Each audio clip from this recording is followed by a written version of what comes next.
Halo, selamat malam.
Halo, Halo, selamat malam, Kak Nias Winambo.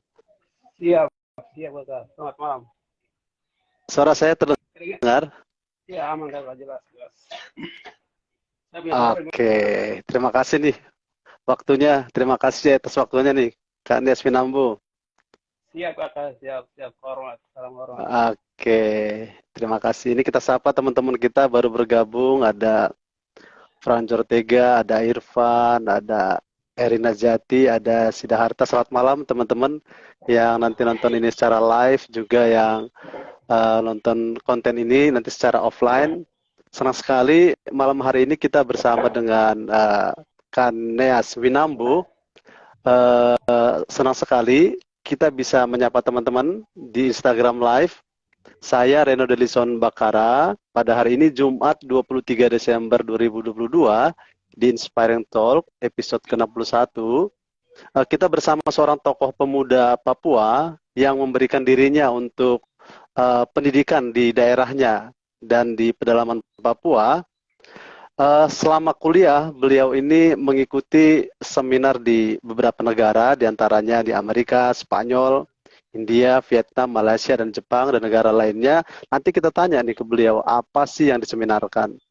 Lalu banyak pengalaman berorganisasi yang diikuti oleh Nias Winambu, dan banyak juga penghargaan internasional yang sudah diterima oleh Nias Winambo. Nah, menariknya ada tawaran kerja juga di luar negeri, namun Nias Winambo lebih memilih untuk kembali ke kampung halamannya dan mengkontribusikan dirinya untuk pembangunan Papua, khususnya di bidang pendidikan. Selamat malam, Kak Nias Winambo. Selamat malam, selamat malam Kak. Selamat malam. Oke, ini kelihatannya lebih muda ya aslinya daripada yang diposting di media sosial maupun di televisi ya. Tidak, tidak, sama saja sebenarnya. Iya, ini lebih muda kelihatannya. Sama saja, sama saja. Lebih fresh. Ini baru pulang dari ini juga, dari pegunungan, ngantar buku kemarin ya? Iya, baru pulang dari kampung, betul. Ini baru pulang Oke. dari kampung. Nah, ini pertanyaan saya yang pertama nih, Kak Yasmin Ambo.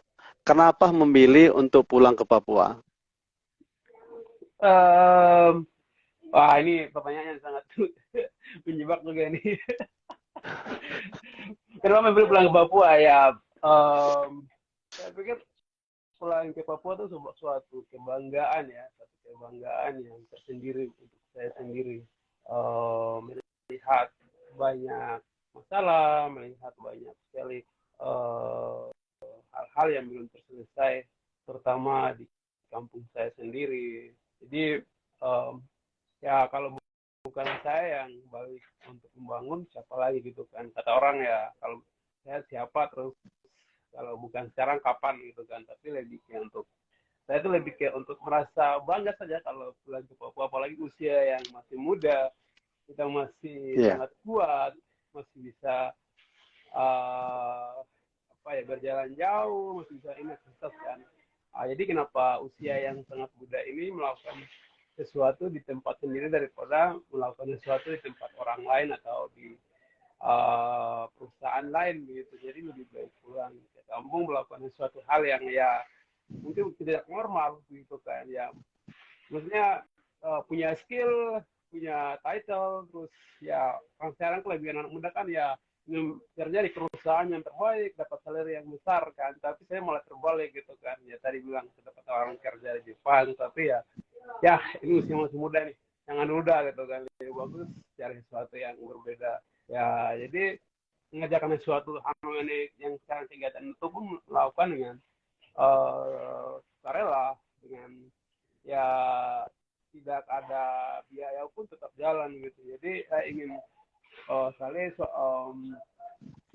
usia yang sangat muda ini bisa melakukan sesuatu hal yang aneh tapi bisa bermanfaat. Terus lagi Papua itu suatu kebanggaan tersendiri karena banyak teman-teman yang kuliah sekolah di luar, dapat pekerjaan di luar, tapi ketika mereka sudah dapat kenyamanan tidak bisa pulang tinggal di sana, dan ya, akhirnya lebih bagus ya saya lebih memilih untuk balik seperti itu sih Kak. Oke, ini menariknya ini tadi Neswinabo mengatakan mumpung masih muda. Nah, ini berkebalikan daripada umumnya begitu ya. Pada umumnya setelah mereka sudah senior, sudah apa namanya lama di luar negeri, baru dia pulang. Nah, ini pernyataan yang menariknya, mumpung masih muda dan masih bisa bergerak dengan cepat untuk melakukan inovasi.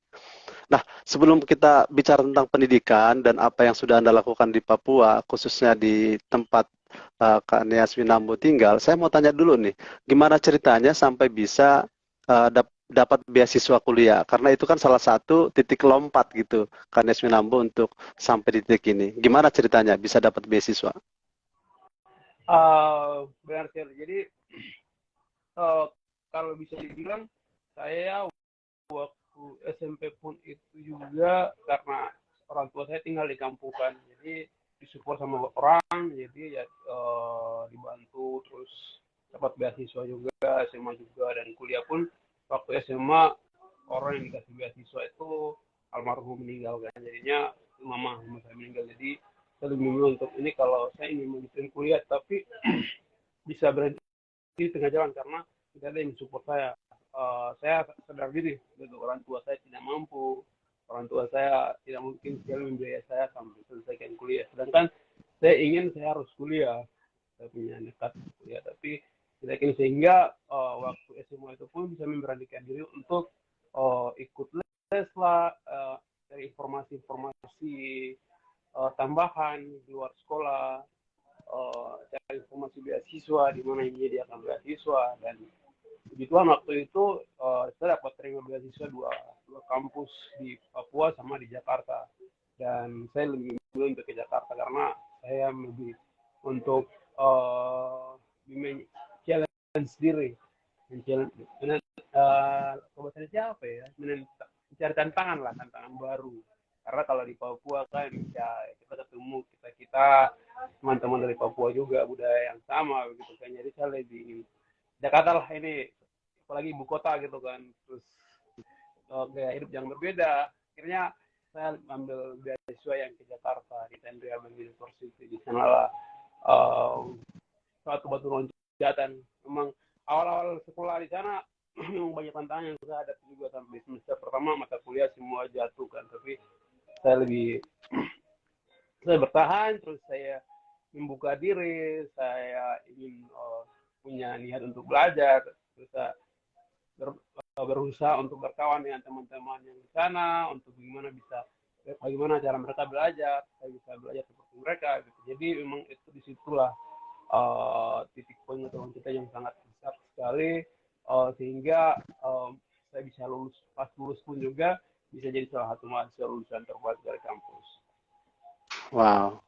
Jadi salah satu lulusan terbaik ya di kampus setelah mendapat beasiswa di Papua dan di Jakarta, hanya Anda memilih keluar dari zona aman ya. Jadi untuk mencoba tantangan baru di Jakarta.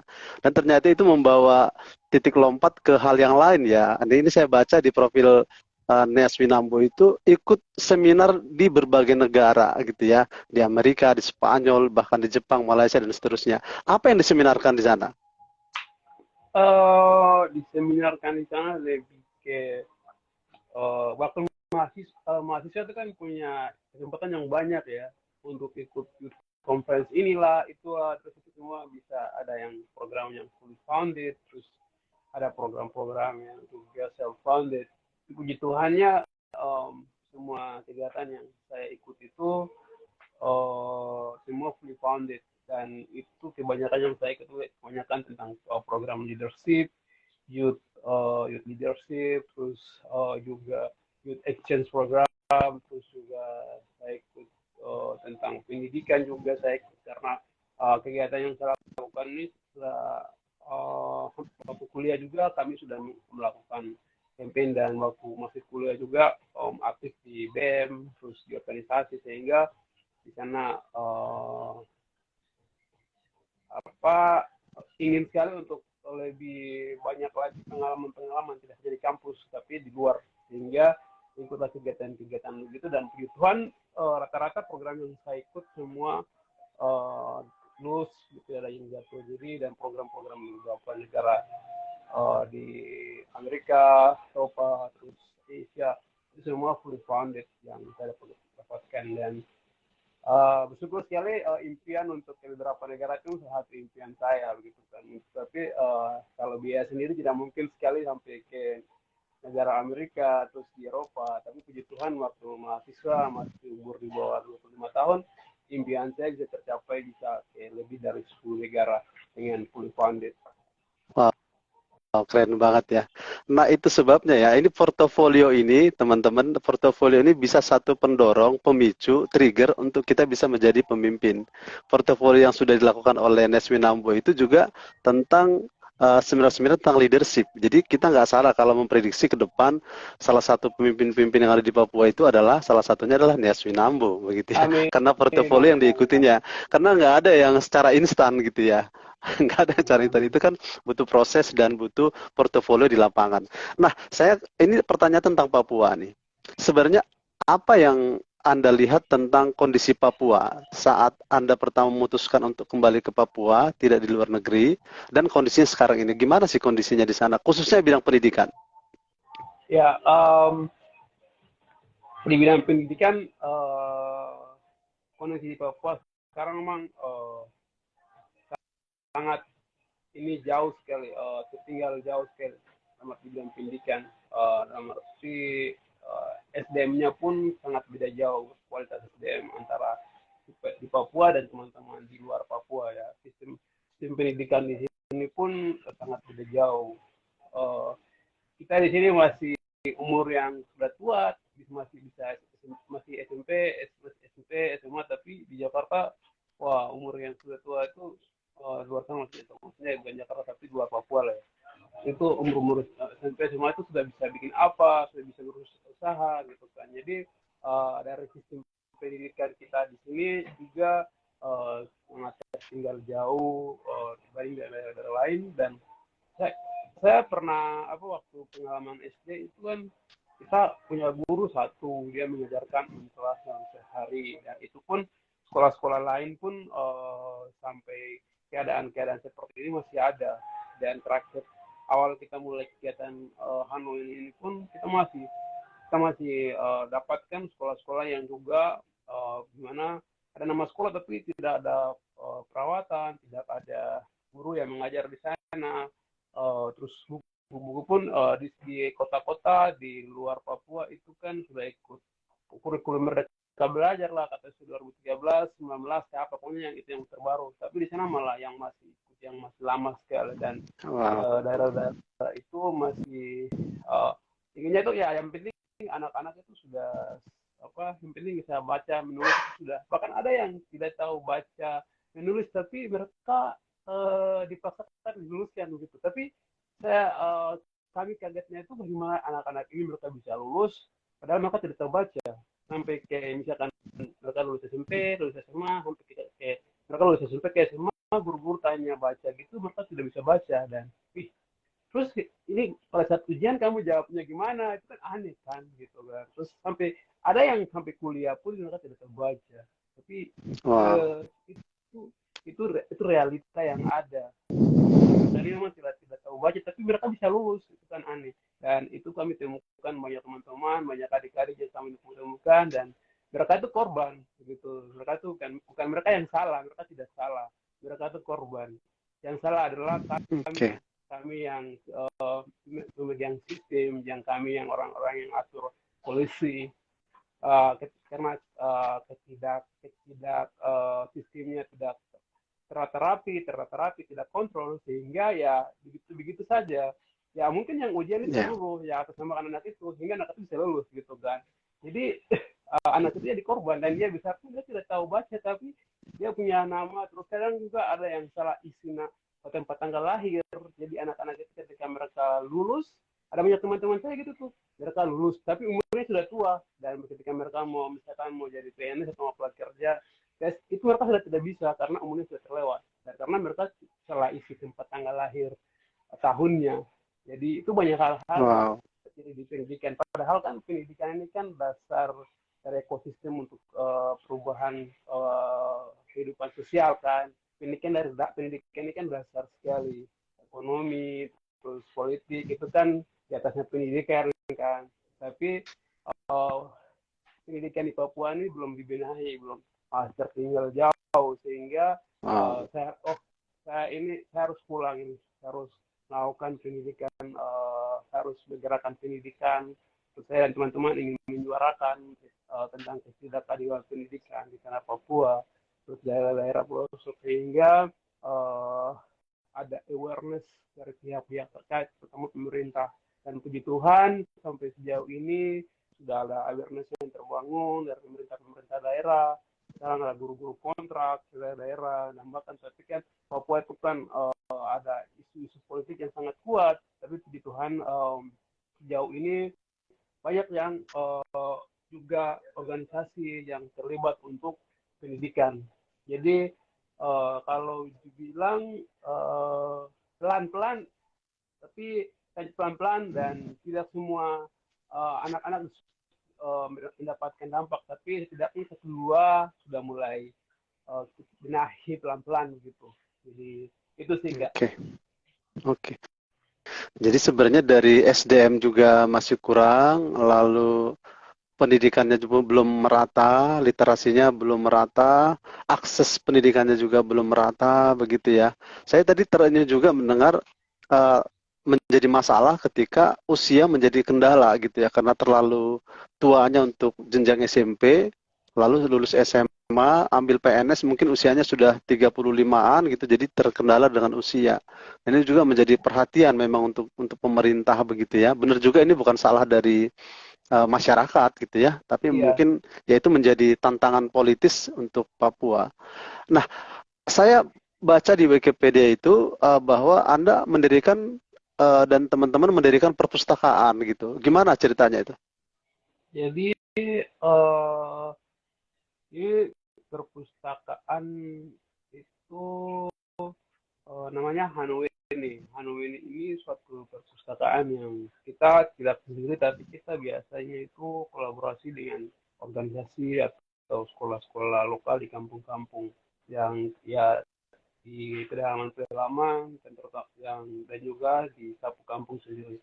Jadi itu dari pengalaman yang saya bilang, satu guru mengajarkan 6 kelas, terus di sana fasilitas buku untuk pelajar tidak ada, untuk belajar pun tidak ada, sehingga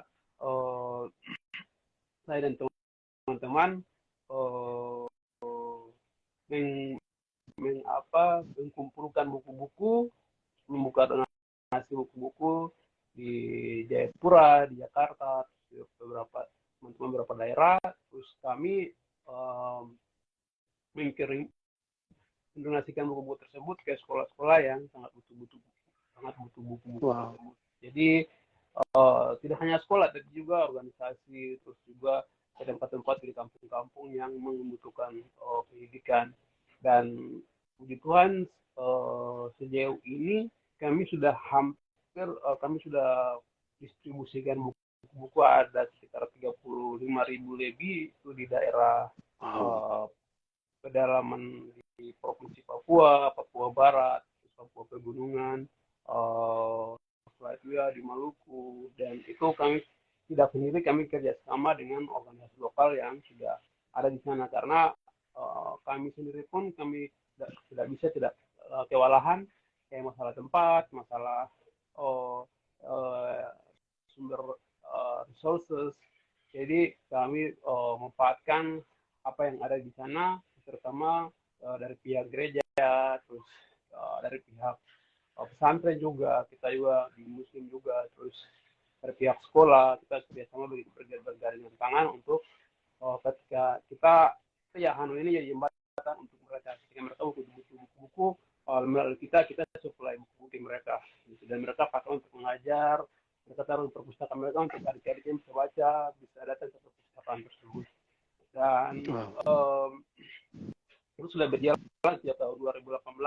Dan Hanu ini itu artinya kita kasih nama perpustakaan itu Hanu ini, dan itu artinya itu kabar baik, dan kami ingin melalui buku-buku yang kami kasih itu menyebarkan kabar baik ke masyarakat, orang-orang yang akan baca begitu. Karena kami percaya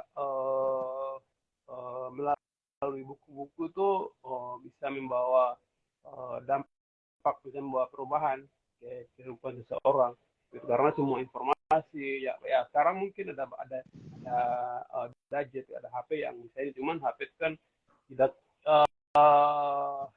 tidak fokus ke sosial media lah, kemana-mana lah, sehingga betul.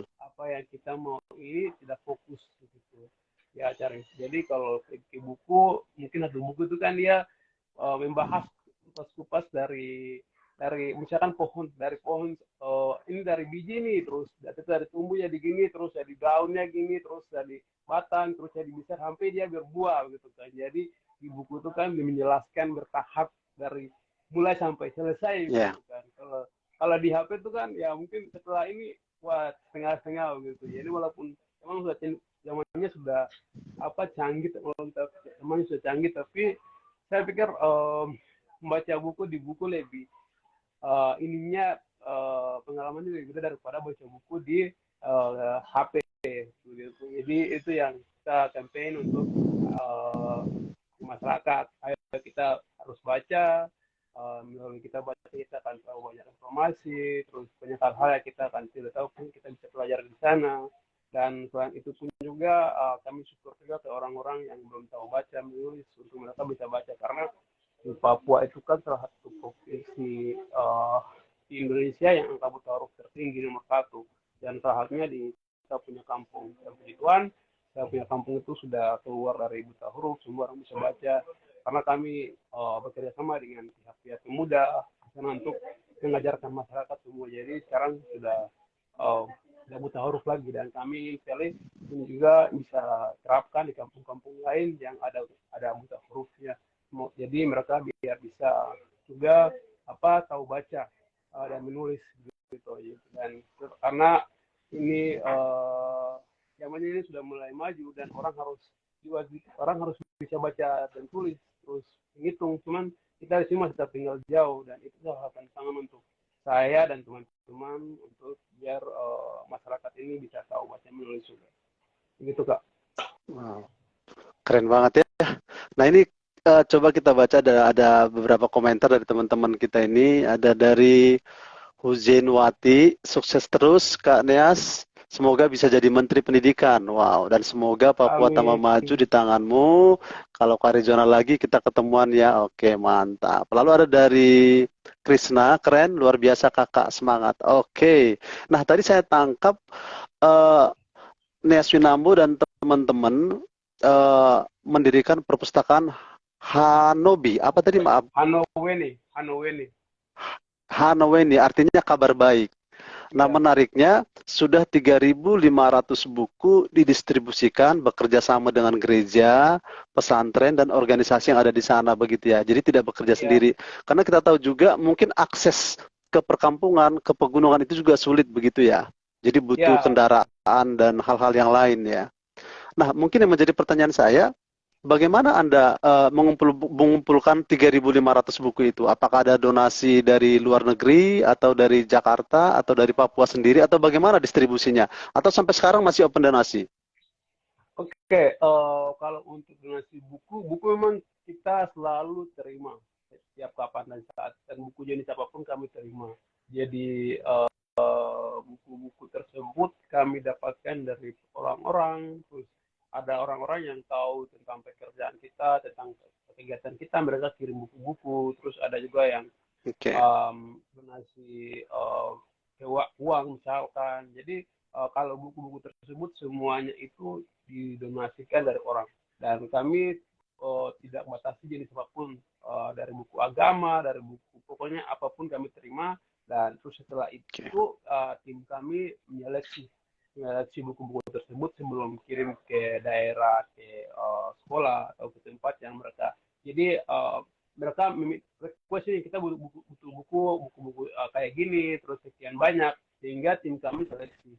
Setelah itu kita kirim ke mereka. Nah, untuk kirim ke mereka itu kalau mereka mintanya banyak, misalkan 500 sampai 1000 buku, itu kan banyak sekali, dan itu biayanya sangat mahal, mahal juga, apalagi kirim dari Jakarta ke Papua itu sangat mahal. Sehingga kalau misalkan permintaannya banyak, biasanya kami cari sponsor ke perusahaan atau ke orang-orang yang bisa support kita. Jadi kita bisa kirim buku-buku tersebut ke sana. Tapi kalau dari sekolah tersebut mereka, atau dari organisasi organisasi tersebut, mereka sudah punya dana untuk kirim buku-buku, kita tinggal siap kirim ke mereka. Jadi kita tidak perlu cari fundraising lagi untuk buku-buku tersebut. Dan buku-buku tersebut bermacam-macam, buku tulis, terus bolpen, terus alat-alat sekolah kayak sepatu, tas, itu pun kami terima dan kami salurkan juga ke adik-adik kami yang sangat butuh. Dan kami juga pernah juga buka terima pakaian-pakaian second hand begitu, itu juga kami terima, terus kami salurkan juga kampung-kampung yang sangat butuh juga. Kemarin kami baru saja bantu adik-adik kami di desa Huewi itu, pakaian-pakaian udah hampir 1000 pakaian, itu celana, baju, dan ini semua. Jadi kami bantu mereka pakaian-pakaian di sana, dan orang tua di sana mereka sangat senang juga, karena selama ini kami bantu adik-adik, dan bantuan sekarang kami bawa untuk orang tua, mereka senang juga begitu. Ternyata Hano ini juga Oke. ada untuk kami kayak gitu. Jadi itu kami melakukan membantu mereka yang sangat butuh. Oke. Jadi kalau tadi saya menyimpulkan sekilas begitu ya, berarti ini sampai sekarang masih open donasi, buku-buku begitu, baik buku pelajaran, baik itu seperti novel, baik itu buku agama, baik itu majalah begitu ya, apa saja yang bisa Ya, dibaca. ya, Lalu juga alat-alat sekolah seperti buku tulis, buku gambar, buku kotak, ballpoint, dan yang berhubungan dengan alat tulis. Lalu ada juga pakaian-pakaian gitu ya, pakaian yang layak untuk bisa distribusikan ke pegunungan, ke pedesaan-pedesaan. Nah, yang mungkin nanti perlu kita perlukan, bisa kita mention gitu ya, alamat pengirimannya kemana, nomor kontaknya di mana, nanti kita posting teman-teman di uh, komen, di feeds waktu kita post video ini begitu ya. Nanti kita mention di sana alamat pengirimannya, kontak yang bisa dihubungi. Nah, ini pertanyaan saya terakhir mungkin nih Kak Neas Winambo. Nah, ini kita nanti izin mention Pak Menteri Pendidikan begitu ya. kita ya, ya, kita ya, ya. izin mention. Nah, kalau melihat kondisi sekarang begitu ya, kira-kira apa yang paling dibutuhkan oleh Kak Neas Winambo dan tim untuk meningkatkan literasi yang ada di pelosok daerah di sana, dan apa yang paling urgent sehingga kegiatan ini bisa terlaksana dengan baik? Eh, Kalau dari tim saya sendiri, kami memang kalau dari Hanoi kami butuh butuh kami sejauh ini kami berjalan secara independen, tidak ada dukungan dari manapun. Eh, Dukungan sekarang yang kami dapat itu dari perorangan, dari teman-teman yang mereka tahu tentang kegiatan kita. Gitu. Oleh sebab itu, kayak seperti dinas pendidikan, mungkin terus pemerintah daerah atau kementerian pendidikan, memang kami sangat berharap sekali bisa sama-sama bergandengan tangan dengan kami, karena kami sudah bergerak, apalagi terus kami anak-anak muda dan semua teman-teman kami anak muda yang bergerak di daerah, di lapangan, di daerah-daerah. Ya, ini sudah ada hampir 15 tempat yang kami ini, terus berapa di lebih dari 10 kabupaten dan kota kami sudah jangkau. Jadi memang itu pun bukan di kota, di daerah-daerah pelosok yang kami jangkau, dan kami tidak bisa jalan sendiri. Tadi kan sudah bilang kami sudah berkolaborasi dengan organisasi-organisasi lokal dan sudah berjalan, sehingga mungkin dari perusahaan mungkin bisa support kita, bisa kerjasama dengan kita untuk program-program yang kami jalankan ini, program untuk buku buku, kami di sana ada makanan sehat, di sana juga ada uh, beberapa program yang mungkin ada di website kami di hanoin.org. Itu bisa lihat kita punya program-program yang kami kerjakan, sehingga butuh dukungan dari berbagai pihak untuk kami bisa jalan kembali itu secara finansial, terus juga mau jadi sponsor untuk kami punya kegiatan ini, itu kami sangat membuka diri sekali bisa membantu kami. Jadi bagi siapapun yang nonton video ini ingin terlibat untuk menyuarakan, ingin terlibat untuk menyebar informasi tentang kami di sosial media kalian, itu akan sangat membantu sekali untuk membangun awareness ke orang-orang yang di luar sana mungkin belum tahu tentang kegiatan kami, sehingga mereka pun melihat, oh ternyata kondisi pendidikan itu seperti ini di Papua. Dan memang di sosial media kami yang posting di Hanoi itu mengreal kegiatan kami yang kita kerjakan di sana. Jadi harapan kami tidak sendiri, tapi banyak pihak yang bisa terlibat. Oke. Kak Neswinambo, terima kasih banyak atas waktunya.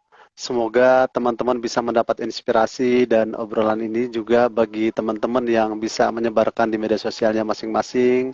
Nanti juga akan kita potong per 1 menit begitu ya, kita post juga di YouTube, di TikTok, dan di lainnya, media sosial lainnya. Mudah-mudahan harapannya semakin banyak pengusaha begitu ya, atau yang punya hati untuk membantu pendidikan, khususnya pengusaha-pengusaha di Papua dan Dinas Pendidikan di Papua, tapi barangkali ada dari Jakarta, dari mana, mudah-mudahan bisa terketuk hatinya untuk membantu pendidikan di Papua. Terima kasih banyak Kak Nias Wenambu, sampai bertemu lagi di obrolan-obrolan selanjutnya Kak Nias Wenambu. Terima kasih atas waktunya.